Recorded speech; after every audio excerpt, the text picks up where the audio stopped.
unbox the brand new Nuwave and the new pressure cooker. So stick around for the show. Let's start by unboxing the Nuwave, because this is the one I'm most excited about. Really haven't used a pressure cooker. The only thing I know about it is they use them at, like, KFC does chicken with them. So this is the Nuwave, and I bought everything to try to test it, see what it all looks like.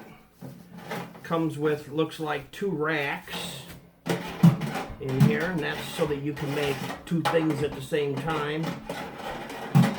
You can have an upper and a lower, and a ton of cookbooks. So be a lot of reading on cookbooks, that's for darn sure. Okay, and then there's the basket to air fry. So here's our air fry basket. That's what that looks like. So that goes in there. This one here I'll probably use a lot. This is a miniature version of a oven broiler pan. So I'll probably use this a lot. Looks like it's just like the bigger version in your oven. It's in 2 different parts. And looks real nice.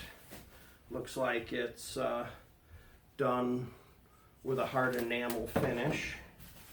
So as long as you don't try to scrub it with any scrub bugs, as long as you use plastic to clean it, it should last forever. And of course you can always buy replacement parts as well. So these, as long as you catch them when they're in production still. So that's in there. So this will be for all the steak and pork chops and meat. And of course this is for doing onion rings and French fries and fish. You can do a lot of air frying with that. Okay, so that's that part. Now I have the pizza paddle, and I'm really most excited about this because I make pizzas at night for a treat. I used to buy pizzas, but you know, pizza's 30 bucks. It's just ridiculous to buy a pizza for 30 bucks. First of all, you're not going to eat it all. It's way too much. All you need is a small pizza, and a little bit smaller than this is the size that I buy the crust from the grocery store. And I just make my own. That way they're fresh, and it's less than 10 bucks. I would never do a frozen pizza. It's just so easy just to put it on here, put on your spaghetti sauce and some onions, and basil is the main ingredient that you put on top of pizza, that and oregano, and cheese, onions, whatever you want to put on it. So that's pretty cool. I'm excited about that. I think I bought the Nuwave just to get this part. And then pizza cutter. I'm not too sure about this fancy device. I'm going to have to use this to see how well it works.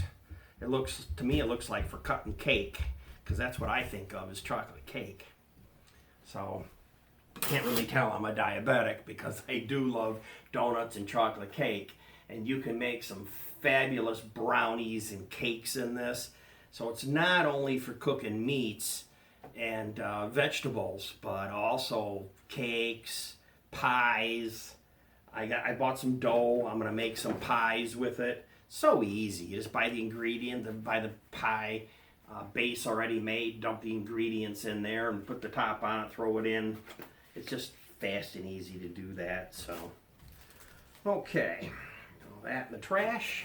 Now this is an important one, and I'm glad this came all intact, because I didn't have one of these for pizza. This is a pizza stone, and this is one of the secrets to cooking your pizza evenly and well. I have a stone that I use for bread. I put it in the oven when I'm cooking my poppin' fresh type of dough, because I don't make any dough from scratch. It's just one of those things. It's like making beer on your own. It's just not worth doing. But this makes a big difference when you're cooking a pizza, and I know that. I when I was a kid, I delivered for a pizza place, and I know that the stone inside the oven was a very important part to cooking a pizza. The thing is that most people, when they cook at home, they don't have the oven hot enough. And it's real hard to duplicate what a restaurant has, because the minimum they cook at is 550 degrees. They cook on up. You know, when they cook a steak, they put it in a broiler, which is about 4 times the size of this, after it's been on the grill to get their grill marks and stuff. And I mean, that thing's like 1200 degrees. So this is one of the tricks to cooking things well. So I'm really looking forward to this. And this should fit in here as well for now. Put it in there, keep it safe. We'll have to be careful with that. So that is the Nuwave. Okay, and cookbooks galore. Now another thing that I bought, just because I wanted to buy everything, was I bought the baking part. And we were just talking about that. So here's the book with all the recipes for baking, chocolate chip cookies and cakes, bread. You know, when you make dough yourself, you always have to put it in the refrigerator for over 24 hours. Well, I have a recipe for making fresh pizza or fresh bread where you only have to let it sit up for 12 minutes. And if you stick around to the end of the video, I'll share my grandma's recipe with you, and it has a secret ingredient that makes it work. Because otherwise, if you try to roll out dough without letting it sit and rise in the refrigerator, is that it just springs right back. So you want to roll it out to make a big pizza or make your bread. And I'll share that recipe with you in just a couple of minutes here. This is going to be a short video today because we're just going to unpack this and then I'll start cooking with it and see how it works. So these are kind of cool. So these are for cupcakes. And this is the newest thing in cooking, is this material. It kind of looks like a rubber material. They have this for barbecue grills. You can put a mat on the barbecue grill and cook on it, and then your vegetables don't fall through. And it doesn't burn, doesn't light on fire. And it's pretty cool. So these are for making cupcakes. So we'll have to make some of these just because I have them. Okay, and this is all part of the Nuwave still. So this is a tray, a silicone rubber tray, and it has a insert in it as well to pop out the insert. You can use it with or without, and it's rubber. Pretty cool. So we'll check out the cookbook and we'll do that. I'm going to share some recipes with you that are not in the cookbook as well. So that's going to be exciting. We're going to do that. We're going to look forward to doing that in the future. Okay, let me put that out of the way. Now let's look at the pressure cooker. So pressure cooker is going to be fun to start to use. Chicken is one of the big things that I'm looking forward to doing with this pressure cooker. And I'll have to read the book to see what all is in it. I know it's safe. It has the vent on it where it releases so that you don't burn yourself. And we'll have to take a look and read the directions on this and see. I'm not even sure how to open it, but this is the first I've opened it. Got all the controls on the front. Turn that over there where you can see it. And we'll talk some more about the operation. So let's take a break just for a second. And I'm going to grab a recipe. Here's my recipe for pizza dough. Ready in 12 minutes. All you need is a 1/3 cup of bread flour. And you use a 1/2 cup of semolina flour. A couple of tablespoons of rapid rise yeast. 2 teaspoons of sugar,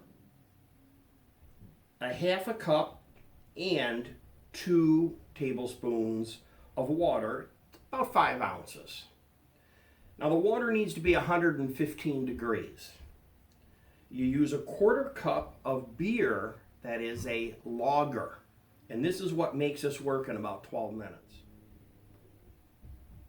You use 2 teaspoons of white vinegar,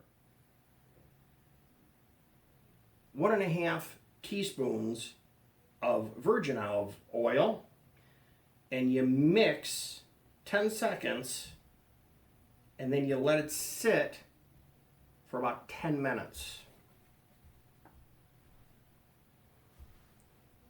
Then you can add 1 teaspoon of salt and mix it for about another 30 seconds. Dust the counter with flour, knead it into a ball, cut it in half, it makes 2 balls, and do it on parchment paper. You can spray the parchment paper with oil, works better that way.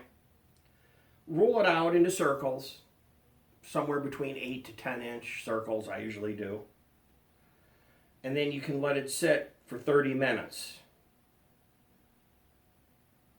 Put your oven in the broil mode and put it in for just a little bit to brown it up. And then take it out. Then put your spaghetti sauce, pizza sauce on it. And I do have a recipe for pizza sauce as well. 28-ounce can of tomatoes drained, a tablespoon of virgin olive oil, 3 artichoke halves, which is rinsed, and this is an optional thing.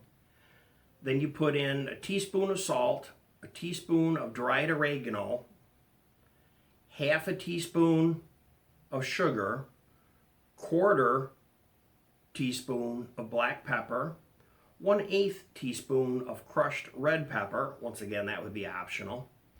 Mix it together for 30 seconds. Okay, and you probably want to put some Parmesan cheese in it, some Pecorino cheese.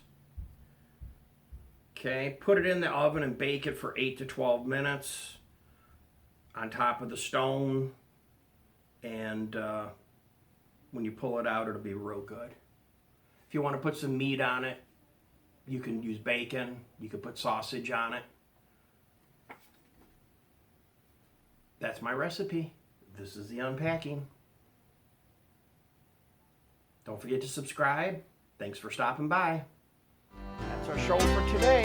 Don't forget to click on the subscribe button and click the bell so when we drop a new video, you'll get notified. Goodbye for now.